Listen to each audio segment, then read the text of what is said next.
Si cree que estamos polarizados, espérese a que termine la siguiente conversación. 5571-131337.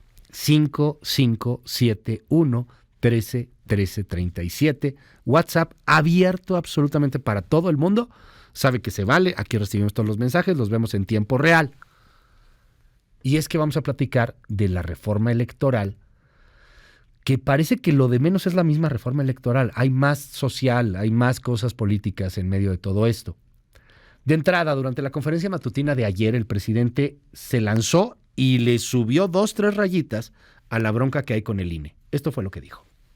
Los que ponen en riesgo la elección son ellos siempre. No son ellos los que permiten el relleno de urnas y la falsificación de actas. No son las autoridades electorales las que se roban los paquetes. No son las autoridades electorales las que permiten la compra del voto. ¿Qué no son estos los que le dieron registro a candidatos a la presidencia que no cumplían los requisitos por consigna, porque se los pidió el presidente de ese entonces? Que se vayan a engañar a otra parte. Lo que quieren es seguir atacándonos. A lo mejor lo que están buscando ahora es salir a la calle para decir el INE no se toca, pero lo del fondo sea el decir García Luna no se toca. Bueno, el presidente hablaba también de las reformas y hablaba de cómo el INE ha sido un riesgo para la democracia. El presidente dijo en su conferencia de ayer que había embarazos de urnas, que el INE había permitido muchas cosas. Y entonces pasó algo interesante.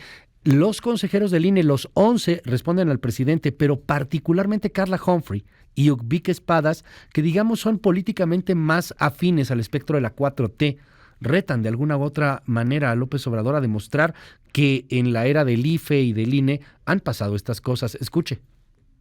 Ha dicho que el INE miente. No mentimos, y por eso ayer presentamos un informe técnico con un análisis minucioso de todas las repercusiones de la reforma. Se nos dijo que todavía no está terminado el trámite legislativo, es cierto, pero a nosotros no nos escucharon. No son acusaciones serias, son acusaciones graves, pero adolecen de la mínima seriedad. Se ha repetido reiteradamente que el INE permite el fraude electoral. Se habla de relleno de urnas. Quiero ver un ejemplo de una urna rellena en época del IFE y del INE, de un acta falsificada. Hoy está aquí conmigo el diputado de Morena, Hamlet Almaguer. Ha sido pues muy activo en el tema de la reforma que propone la 4T, en las críticas también hacia el Instituto Nacional Electoral, y además, déjeme decirles, un diputado pues muy joven en la Cuarta Transformación, y me da mucho gusto poderte saludar, querido Hamlet. Bienvenido aquí a MBS. ¿Cómo estás? Muy buenos días, Luis, para ti, para tu gran audiencia. Muy contento de estar por aquí de visita en las instalaciones de MBS. A tus órdenes. Oye, a ver, cuéntanos. ¿Tú cuántos años tienes? 30, ¿no? Un poquito más. Ok. Yo aunque me veo traqueteado, tengo 40. Y nos tocó a lo mejor muy poquito ver ese INE, bueno, ver ese país de los 80s, en donde sí se robaban urnas y en donde había embarazos de urnas y en donde había muchas cosas que dice el presidente. ¿Tú lo sigues viendo? O sea, como dice López Obrador, ¿a poco todavía hay embarazo de urnas? ¿Falsifican las actas? ¿A poco está tan mal el INE? ¿A poco es tan corrupto el INE en ese sentido? Claro que todavía hay irregularidades, todavía existe lamentablemente la compra de votos. Okay. Y estoy hablando de casos recientes y emblemáticos, financiamiento ilícito, por ejemplo, en el caso de Odebrecht, no tiene muchos años, el uso de los monederos electrónicos de Monex, ¿no? Y en realidad, pues, esto ha sido determinante para los últimos procesos electorales. Hay también un descontrol con ciertas zonas del país en las que se siguen dando pues resultados que no son verosímiles, con casillas zapato, ¿no? Las que se ganan por una ventaja considerable. En la elección del 2006, el presidente López Obrador ganó en gran parte del país, pero se dieron muchos de estos casos en estados, sobre todo del Bajío y del Norte, donde no había representación de Morena en las casillas, bueno, en ese entonces de la coalición de izquierda, PRD, PT y Convergencia o Movimiento Ciudadano, no me acuerdo cómo se llamaba en ese momento el partido. El naranja. Todavía hay casos que se dan en nuestro país, pero por eso pues la legislación se tiene que adecuar al momento político. Oye, pero ¿no es un pleito político contra el INE? ¿No es un asunto que va más allá de simplemente las regulaciones estrictamente jurídicas de la normativa? Esto parece algo muy político, muy polarizante, por cierto.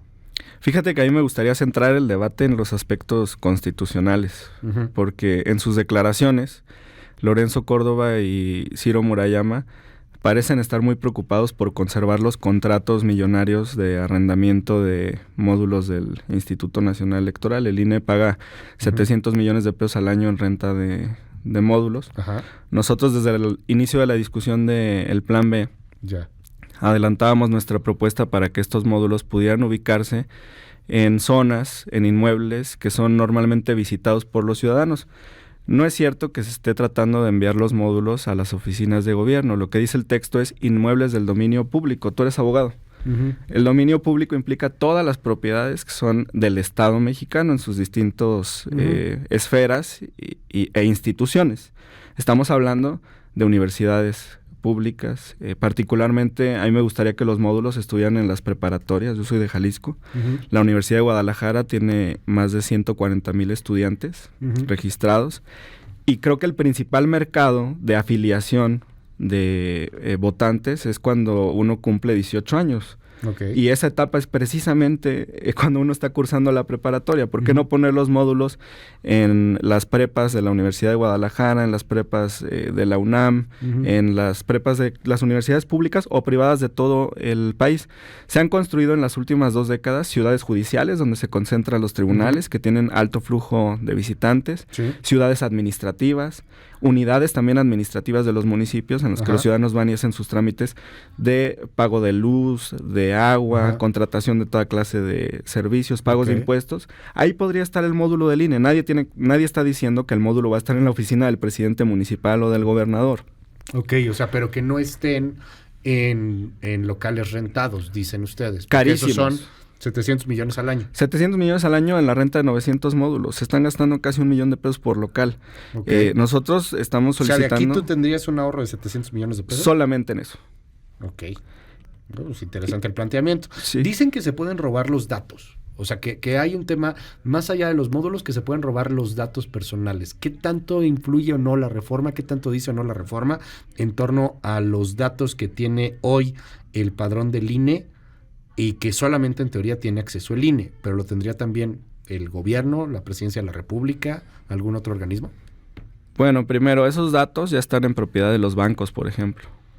El INE le renta esas bases de datos. Y además, pues yo creo que toda nuestra audiencia le ha ocurrido que en alguna ocasión... ¿Renta el INE? Está fuerte eso que dices. Sí. ¿Cómo se los renta el INE? Los bancos le pagan un fee, un servicio al instituto, una cuota, por acceder a la base de datos que tiene tu información y la de toda la ciudadanía. Cuando vas al banco que pones tu huella digital, porque ahora son de huella digital, y el banco llega al INE, o sea, ¿el banco paga por eso? Sí. ¿Neta? Sí. ¿Cuánto paga? Millones de pesos que no se van a los salarios de los trabajadores de los módulos. Se van a los fideicomisos VIP del Instituto Nacional Electoral. ¿Qué son esos fideicomisos VIP? El INE tiene 3 fideicomisos. Por cierto, esto es ilegal. Pero uno es supuestamente para mejorar los inmuebles. Pero la mayoría son rentados.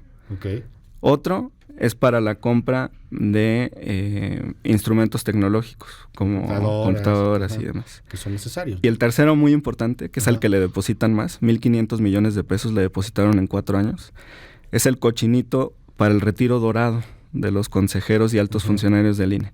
El Contralor del INE, en su informe del 2022, respecto del ejercicio de los años 2018, 19, 20 y 21, indicó que irregularmente los consejeros del INE habían depositado 1,500 millones de pesos en este fideicomiso para su retiro dorado y lo manifestó como observaciones en el gasto. El mecanismo que utilizaron fue el siguiente. Primero le pidieron a la Cámara recursos para contratar personal. Dijeron, necesito 100 asesores, necesito 1,000 capacitadores. Después dejaron todas esas plazas vacantes que habían dicho que necesitaban. Al final del año, reportaron esos recursos como remanentes. Y el sobrante. Ajá. Y en lugar de devolverlo a la tesorería de la Federación, se lo embolsaron y lo mandaron al fideicomiso para su retiro. Yo quisiera preguntarle a Lorenzo y a Ciro cuántos millones de pesos se van a llevar en abril cuando se vayan del INE. Lo ha dicho Lorenzo Córdoba, ¿no? Ha estado hablando sobre ese tema. Ahorita sacamos por ahí algún audio. De hecho, en el resumen anterior, si no me equivoco, teníamos por ahí algunos audios de Lorenzo Córdoba. A ver, ahorita por ahí hablamos de que él dice que va a estar en la UNAM, que va a estar en el Instituto de Investigaciones Jurídicas. Pero qué bueno que tocas el tema de Ciro Murayama y Lorenzo Córdoba. Así neta, Hamlet, así neta. ¿Qué les hizo? Es que, a ver, yo veo, no sé, he platicado con Lorenzo Córdoba en varias ocasiones en este espacio y con muchos consejeros. Pero Lorenzo Córdoba, así como que lo ve a un opositor político, pues la neta no. No sé, ¿por qué tanta tirria contra estos dos?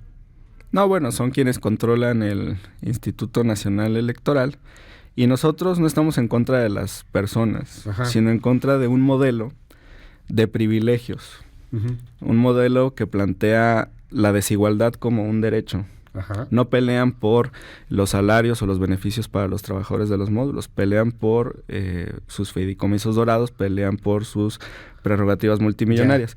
Eso es lo que nosotros queremos cambiar, porque para nosotros la austeridad es un principio que debería de permear en todo el Estado mexicano. Ellos han dicho que con el recorte que le quieren hacer ustedes al INE, vamos a hablar con argumentos y con números que tú los tienes aquí muy a la mano.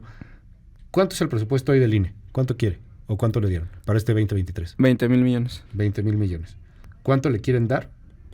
No, ese es el presupuesto aprobado. Por eso, pero si... ¿Cuánto le aprobarían? ¿O se quieren reducir estos 20,000 millones? Esa parte ya está aprobada. Ellos pidieron 25, se les dieron 20. Okay. O sea, 20,000 millones. Ellos dicen que van a correr y que, recortando el presupuesto, correrían a la gente de los módulos, por ejemplo, a los empleados de base, a los empleados más que menos ganan, que son los que más afectan. Imagínate que alguien llegara y te dijera, oye, ¿sabes qué? Ya no vas a tener que pagar renta. Es obligación del Estado darte un lugar donde puedas vivir. Uh-huh. Es lo que le estamos diciendo al INE. Oye, ya no te gastes esos 700 millones en renta. Va a haber quien diga que eso es comunista, ¿eh? ¿Sí? Sí, no, cañón. No. El Estado te va a decir en dónde tienes que estar. Ay. Sí, no, lo estoy diciendo. Habrá quien no le guste. Lo estoy diciendo como un ejemplo, ¿no? O un familiar, ¿no? Sí, no, a mucha gente le va a encantar. Sí, que te digan, no, ¿sabes qué? Yo te ayudo, no pagues renta, ¿no? Y que te digan, no, yo quiero pagar renta y quiero pagar renta carísima. Ok. Ahí está la solución, que esos 700 millones que se gastan en la renta de los módulos los destinen a los salarios de los trabajadores. Ahora, no se han puesto de acuerdo Lorenzo y Ciro. Ciro dijo en una entrevista que se despedirían a 2,000 empleados del INE. Ajá. Que si lo ves entre las 32 entidades, pues son cerca de 70 personas por entidad. Que también está gacho perder la chamba, ¿no? Así sean dos. Pero es arriba. Es en la alta burocracia. Son los vocales ejecutivos. Okay. Tienes vocales permanentes de organización, de capacitación, de padrón y registro de electores. Okay. El único vocal que se quedaría es el del registro de electores. Okay. Mi duda es, ¿qué tiene que organizar o qué tiene que capacitar un vocal cuando no hay proceso federal? Okay. Pues nada. Entonces, en realidad están becados. Solamente cuando hay ser federal, ¿no? Porque siempre hay elecciones de alguna otra manera. No, pero estamos hablando de los vocales de las juntas federales distritales y locales. Ya. Entonces, o sea, por ejemplo, uno de Querétaro que en el 2000... Este año no tiene nada de elecciones. En el 23 no tiene nada, ¿no? El proceso electoral federal, como ya se anticipaba, inicia el 1 de septiembre, ¿no? De este año. Entonces, digamos que en 2023 se van a hacer ciertos trabajos, por supuesto, en todo el 2024, pero ¿qué va a pasar en 2025? No hay proceso en puerta. Entonces, lo que nosotros decimos es... ¿Pero estos vocales nomás capacitan? O sea, ¿no hacen otra cosa? Ajá, solamente hacen eso. Por eso hay un vocal de capacitación, hay un vocal de organización, hay un vocal de registro federal de electores. Nosotros decimos que ese se quede, porque el registro de electores se tiene que estar actualizando. Sí, pero ni el de capacitación ni el de organización, esos los quieren votar. Sí. ¿Cuánto gana un vocal de esos? 60,000 pesos al mes. Por los 300 distritos. ¿Y cuántos vocales de esos hay? 5 por cada junta distrital. 1,500. ¿En todo el país? 1,500 en todo el país, que ganan 60,000 pesos al mes. Órale. Ok, y eso dicen, hay que desaparecerlo, también sería más barato. Hay que dejar nada más al responsable del registro de electores, que va a coordinar a todos los módulos. Ya. A ver, dime algo. Ayer poníamos el audio de... Bueno, ahorita pusimos el audio porque ayer lo dijo Ucbic Espadas y Carla Humphrey, por ejemplo. O sea, ya son los 11 consejeros los que de pronto están ya en unidad frente a las declaraciones que está dando el presidente López Obrador, que parecen, pues van subiendo de tono. Ya también son los mismos consejeros de la 4T, Hamlet. O sea, ya también les dicen consejeros de la 4T, pero ya son consejeros que estarían en ese espectro político. No están pasándose, no creen que esta unidad no es nada más por el tema de Ciro y de Lorenzo Córdoba, sino que está afectando a toda la institución. ¿Por qué los 11 consejeros, incluidos los que son del espectro de la 4T, están al unísono con el mismo discurso? No es cierto, y nos pueden poner en riesgo si nos dan un recorte de ese tamaño. Bueno, los consejeros Humphrey y Ukip tienen mi respeto. Uh-huh. En ocasiones coincidimos y en ocasiones no. En esta ocasión no coincido con ellos. Okay. La propia consejera Humphrey manifestó que hay un paquete de leyes secundarias que todavía no se aprueba porque está en el Senado. Uh-huh. Y en este momento solamente se aprobaron 2 reformas a la Ley General de Comunicación Social y la de responsabilidades administrativas. Uh-huh. Y yo quisiera llevar esto a un debate constitucional. Los derechos que van a estar en debate en estas acciones que ya presentaron los partidos y que van a presentar las minorías parlamentarias y demás, son la libertad de expresión de los servidores públicos, que tiene un peso no tan relevante como este derecho que te voy a mencionar, el acceso a la información por parte de la ciudadanía. Okay. ¿Cómo se enteraría la ciudadanía de lo que estamos haciendo en la Cámara, de lo que hacen sus autoridades, si no existieran espacios como el tuyo, de discusión, de debate, de libertad de expresión? Están esos 2 derechos de un lado. Lo que plantea la oposición del otro lado es que está el principio de equidad en la contienda. Y la Suprema Corte va a tener que hacer una valoración. ¿Qué tiene más peso? ¿La combinación de la libertad de expresión más el derecho a la información de la ciudadanía? ¿O salvaguardar en extremo el principio de equidad y entonces que nadie hable en la discusión pública? Ese es el debate que está ahorita en la Suprema Corte. Ustedes, o sea, yo entiendo, tú estás a favor del primero, ¿no? Libertad de expresión y más acceso a la información. O sea, que se hable. Sí. Que se valga. Que no haya mordaza. Pues ayer mandaron 300 granaderos a la alcaldía de Cuevas, ¿eh? ¿Y viste lo que le por dijo unos Cuevas? Panfletos. Sí, le dijo, a ver, ahorita ponemos los audios, los tenemos por ahí, tendremos los audios de Sandra Cuevas y todo lo que sucedió el día de ayer, porque pues encontraron panfletos o volantes. Oye, ni para detener a unos en Tepito han mandado tanta gente. Digo, la neta, a mí me brincó un poco eso, pero está bien. ¿Qué hacía Sandra Cuevas con eso? ¿Quién sabe? Tendrá que explicarlo. Se pagó con recursos públicos. Ahorita te pregunto, ¿eso sería ilegal o no sería ilegal? Si tú con recursos públicos, con recursos de la alcaldía, pagas publicidad contra Sheinbaum o contra quien quieras, contra López Obrador o contra quien sea. Pero, a ver, es un buen ejemplo de lo que estás planteando. Esto dijo ayer Sandra Cuevas cuando pues llegan estos 300 granaderos y sacan los panfletos. Escuchemos. En el momento en que yo le pregunto al contralor qué está haciendo aquí, no me sabe responder y se va corriendo como el cobarde que es. El contralor y el fiscal se escondió. En ese momento le mandan llamar a sus granaderos. ¿Me están privando de mi libertad? Me están privando de mi libertad y no me dejan salir de mi edificio delegacional. Si esas oficinas se las quieren comer, que se las coman. Porque yo me voy a comer la Ciudad de México. Así que nos vamos a trabajar y ya saben que a nosotros no nos tiembla nada, ni nos da miedo nadie. ¿Quién nos da miedo? ¡Nadie! ¿A qué venimos? ¡A trabajar! ¿A quién le vamos a partir su...? Hoy, más de 300 granaderos toman las instalaciones de la alcaldía, de mis oficinas. Esto es inconstitucional. Esto jamás había pasado en la historia de México, en la historia de la Ciudad de México. Hoy iniciamos un capítulo, una lucha entre Claudia Sheinbaum Pardo y una alcaldesa, la alcaldesa de Cuauhtémoc. Se necesita mucho más para amedrentarme, se necesita mucho más para callarme. Bueno, o sea, a ver, ¿qué pasa con las propuestas de ley? O sea, ¿esto qué sería? De entrada a mí se me hace muy exagerado que lleguen 300 granaderos por unos tristes volantes. Y también me brinca mucho que haya esos volantes en una alcaldía. Pero, ¿cómo cambiarían esas cosas con lo que proponen? En nada, Luis. ¿En nada? En nada. Okay. Hay una distinción muy clara. Nosotros de lo que estamos hablando es de libertad de expresión. Ajá. No estamos hablando de campañas negras, no estamos hablando de la utilización de recursos públicos para tener materiales agresivos, no estamos hablando de almacenar propaganda negativa en oficinas de gobierno. Ahí está la distinción. Acá de lo que estamos hablando es de expresarse. Ajá. Porque el Instituto Nacional Electoral pues, se ha convertido en el Supremo Poder Conservador, en la Inquisición, que detiene a todos los poderes y no les permite desarrollar adecuadamente sus actividades. Pero a ver, dime algo, tú, nos pasa a lo mejor un poco eso, o sea, cuando vemos un poco la historia, o sea, la neta, estábamos muy chavos, o sea, cuando eso sucedía estábamos súper chavos. Son muchas generaciones las que estamos conviviendo hoy día, ¿no? Generaciones de antaño, algunos del 68 todavía incluso, y otros que pues, la neta nacieron casi que cuando mataron a Colosio, que creo que es tu caso, por ejemplo.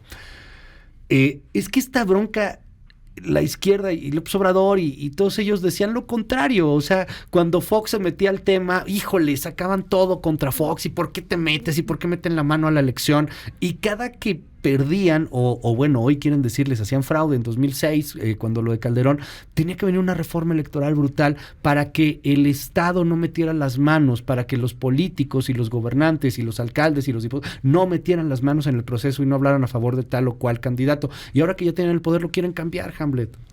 No, de lo que se trata es que la discusión pública esté en manos de los ciudadanos. Estaba atento al noticiero y hace algunos minutos hablabas de el episodio entre Pompeo y el canciller Ebrard, ¿no? Sí.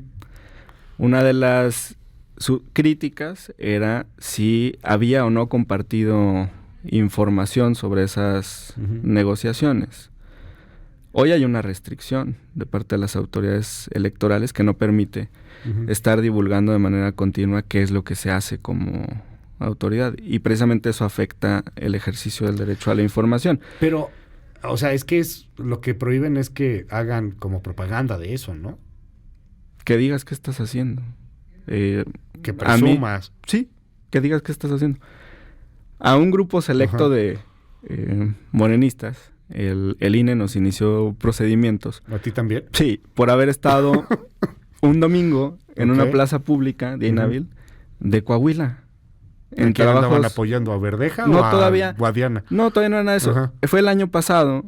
Se hicieron 2 eventos en domingo. Uno en Toluca y el otro cerca de Torreón.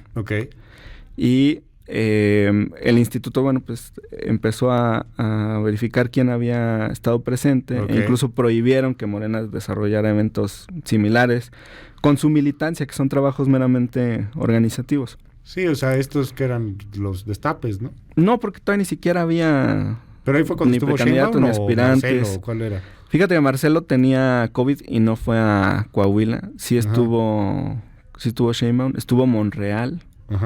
Y no me acuerdo quién más estuvo. Pero ¿estás de acuerdo que estas restricciones vinieron de la izquierda? O sea, ustedes, no tú, porque, o sea, tú estás en la prepa, pero, o sea, ellos hacían eso, esto de que no te dejaban mover, lo hicieron ustedes mismos. Bueno, ese es el debate constitucional que va a tener la Suprema Corte. No, es que es importante, mira. Tú sabes que toda norma es interpretable. El artículo 1 de la Constitución dice que las tienes que interpretar de manera expansiva. Los derechos humanos no se pueden interpretar de manera restrictiva. Se debe dar la interpretación más amplia, dice el texto constitucional. Entonces, nuestro debate con el INE es la forma tan restrictiva en la que pondera los derechos de acceso a la información para la ciudadanía y de libertad de expresión de las autoridades y servidores públicos. Ese margen de apreciación es el que se tiene que flexibilizar a través de esta legislación. Les dicen que no pueden cambiar la ley en 90 días antes de que empiecen las elecciones. ¿Por qué cambiarlo ahorita que ya, evidentemente ya estamos en campañas? Ya la presidencial creo que arrancó desde el año pasado de facto, legalmente pues todavía falta, pero ¿por qué cambiarlo ahorita? ¿Por qué no esperarse a cambiar las reglas del juego que de todas maneras todo el mundo está violando? De menos ya hasta que termine la siguiente elección, ya que tengamos siguiente presidenta o presidente. Porque es importante avanzar. Nosotros insistimos, por ejemplo, en un aspecto muy relevante, tiene que ver con la participación de los mexicanos desde el exterior. Hay 30 millones de mexicanos residiendo en Estados Unidos y cerca de 6 millones residiendo en los otros países del mundo. Uh-huh. Y hay 36 millones de mexicanos entonces que tienen dificultades para votar. Nosotros en la Cámara aprobamos que pudieran votar con credencial de elector, uh-huh, con matrícula consular o con pasaporte. Para Lorenzo y Ciro hay desconfianza en el personal del Servicio Exterior Mexicano cuando se involucre en la validación de estos documentos para que los mexicanos desde el exterior puedan votar. Pero no hacen nada tampoco para masificar la credencialización. Los mexicanos que viven en Estados Unidos, uh-huh, una parte, por supuesto, no tiene una estancia conforme a las leyes. Sí, son ilegales, dicen allá. Indocumentados. Indocumentados. Uh-huh. Entonces, arriesgarlos a que el día de la jornada se acerquen a la representación consular a votar. Nosotros lo que decimos es que voten con su pasaporte, que voten con su matrícula, y ahí están las infografías que... Pero pues da igual si va con el pasaporte, la matrícula o la credencial de elector, ¿no? O sea, si se acercan y va a haber una redada, pues los van a detener. No, porque lo que nosotros estamos impulsando es que pueda activarse a través de voto electrónico de manera masiva. Okay. Pero tú dices que da igual, y para Ciro Murayama, ahí está en su cuenta oficial de Twitter, es incorrecto que se compartan estos datos con el Servicio Exterior Mexicano. Yo le respondo que así como hay un servicio profesional electoral que él defiende vehementemente, me parece que hay 2 secretarías en el país que tienen un servicio profesional muy profesional. La de Hacienda y la del Servicio Exterior Mexicano, que han trabajado para todos los gobiernos, de todos los colores, durante los últimos sexenios. Y él, desde el INE, desconfía del servicio profesional en la Secretaría de Relaciones Exteriores. Pero este es solamente un ejemplo de cosas que urgen. Quizá para quienes vivimos aquí no es importante impulsar el voto desde el extranjero. Hay que preguntarle a nuestros paisanos si quieren o no participar en la elección del 24. Y te quiero adelantar, Luis, que todavía tenemos propuestas que presentar en este periodo. Voy a presentar una para el voto anticipado. Tenemos millones de mexicanos que no pueden votar el día de la jornada por motivos profesionales. Okay. Los periodistas, por ejemplo, ese día cubren la elección. Pero sí nos damos chance de ir. Algunos me han dicho los reporteros de La Fuente que están en la Cámara que no les da tiempo. Nosotros iremos, tanto Oscar Palacios como Angélica Melí, todos los que están allá, nuestros 2 fuentes allá, sí, pueden ir a votar y todo el tema. Qué sí, bueno. No hay tema. Saludos a Oscar, porque te conocí a Angélica Melín también. Personal de guardia de los hospitales, médicos y enfermeras. Eso sí, por ejemplo, puede ser más difícil. Personal de servicios públicos esenciales, bomberos, protección civil, elementos de seguridad pública que están en funciones el día de la jornada. Personas que tienen cirugías programadas. Claro, partos también. E incluso mujeres embarazadas a partir de la semana 34. Bueno, en Estados Unidos es muy común en algunos estados que tengas el voto anticipado. La bronca es que aquí de todo desconfiamos. O sea, tenemos un sistema tan así porque había fraudes, como decía el presidente. Ahí sí había fraudes y sí, se robaban la urna y la embarazaban y luego se les caía el sistema y... Esa es la bronca, la desconfianza está cañona. ¿A poco ya confiamos nomás porque la 4T gobierna? Tendría que calificarse cada caso. Y lo que vamos a proponer es que exista un órgano que verifique la documentación que se está remitiendo para otorgarle ese derecho a los ciudadanos. Oye, Hamlet, vámonos rápido con el WhatsApp. Dale. ¿Le entras o no? Sí. Va, órale, siempre. Chido, porque hay unos gruesísimos y otros no tanto. Dicen aquí, bueno, dice que es que nada más defiendes a Murayama y a Ciro, lo que dices tú de los negocios, ¿no? Que yo lo defiendo, aquí me dice esta persona. Felicidades por el programa. Con este tipo de gente me da pereza escuchar, no se alarguen tanto con estas entrevistas, ya sabemos cómo piensan, no los van a hacer entender, dicen aquí en el WhatsApp. Voto electrónico, pregúntenle a Bartlett cómo se puede caer ese sistema tan fácilmente, ¿será que por eso lo plantean? Hola, pregúntenle por favor sobre el asunto del cash, por ejemplo, y las aportaciones. El INE no solamente se administra por 2 consejeros, Almaguer parece que es una copia de López Obrador. Gracias.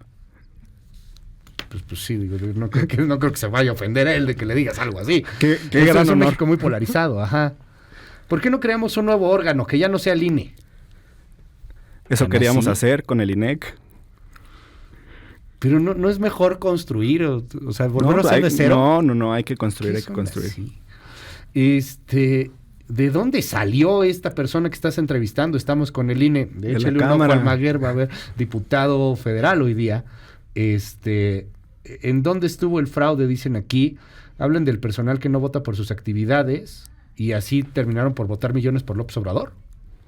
sea, de todas maneras dicen que, o sea, que sin voto anticipado ni lo que acabas de plantear, de todas maneras López Obrador ganó por millones.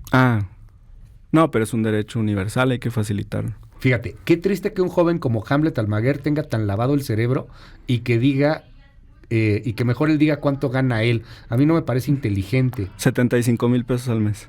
Ganamos los diputados federales, mucho menos que los consejeros del INE. Nos dicen aquí, algo de lo que olvidan es que hay una abstención muy alta porque, bueno, que la política es un asco, dice aquí esta persona. Lo único que es como garantizarían que el gobierno no meta las manos en las elecciones. Que una persona, fíjese, me fue el mensaje, que soy un chayotero, aquí que es un honor estar con Obrador. Así es. Bueno, muchos mensajes. Hay una persona que ya se me fue, es que llegaron un frigo B, nada más. ¿Y qué decía más o menos? Esto es en el último 2 minutos. Sí, no, pues un saludo a toda la audiencia. Oye, había una persona que dice que estás mintiendo, que los bancos no pagan. Sí pagan. Te voy a mandar, déjame salir de acá y te envío el clip de Murayama, en el que acepta desde la sesión del Consejo General del INE que los bancos pagan y a dónde se destinan supuestamente sus recursos, sí. Aquí me dicen que tú eres un ignorante y un borrego, un resentido social. Aquí te dicen otras personas. Ve nada más, o sea, ve cómo está cayendo dale. Y otro. Luchamos por causas. Pero bueno, aquí otras personas dicen que el vendido y el resentido soy yo. Bueno, pues así de polarizante está la cosa. Gracias por los comentarios. 5571-131337. 5571-131337. Es Hamlet Almaguer, diputado de Morena. Y bueno, pues vamos a ver cómo va avanzando este tema. Hamlet, gracias por estar con nosotros. Muchas gracias, Luis. Finalmente decirte que las acciones de inconstitucionalidad que está presentando la oposición, hablando de plagios, son copy-paste.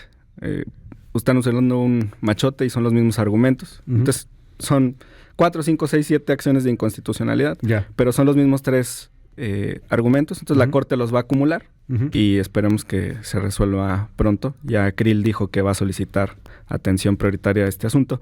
Me encuentran en Twitter como Hamlet-Almaguer. Muy buen día a todos. Gracias, Feliz viernes. Hamlet Almaguer. Gracias, Hamlet. Son las 9 de la mañana con 1 minuto.